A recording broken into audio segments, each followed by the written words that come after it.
দর্শকদের কাছে চাওয়া কি একটু বলেন তো, আপনি কি চান? আমি রাস্তায় রিক্সা করতে চাই না। আচ্ছা, আমি কমে পাইলে আমি একটা গাড়ি চালাই, আমি জীবিকা নির্বাহ করতে চাই। একটা ছোট ইঞ্জিন রিক্সা যদি আমি বলছি। আমি পারবো। আপনার এই বাম সাইড পুরো প্যারালাইসিস হয়ে গেছে না? আর ওই গাড়ি চালাতে আমার মানুষের কাটবে না। আচ্ছা। আমি ভাই আমি ট্রাক চালাতে পারি, আমার লাইসেন্স আছে, ও আচ্ছা আচ্ছা। প্রাইভেট কার গাড়ি সব যত গাড়ি আছে আমি চালাতে পারতাম। আমি একজন ড্রাইভার।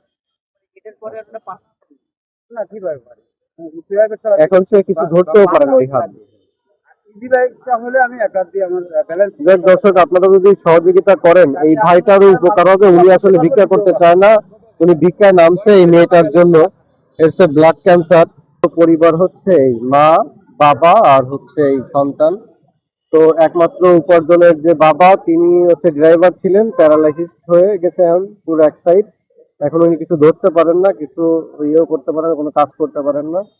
তো আপনারা যদি এই পরিবারটার পাশে দাঁড়াইতে চান, এর প্রত্যেকটা কেমো দিতে হয়, এক একটা কেমোতে 10,000 টাকা করে খরচ লাগে। যদি একটু আপনারা সবাই সহযোগিতা করেন, হ্যাঁ, তাহলে আমি পূর্ণ টাকাটা আমি এই পরিবারের কাছে পৌঁছে দেবো। আপনি একটু নাম্বারটা একটু বলেন আপনার মুখে, আপনার নাম্বারটা। 01989 আচ্ছা, তারপরে 23 23 26 26 36। 36। ঠিক আছে।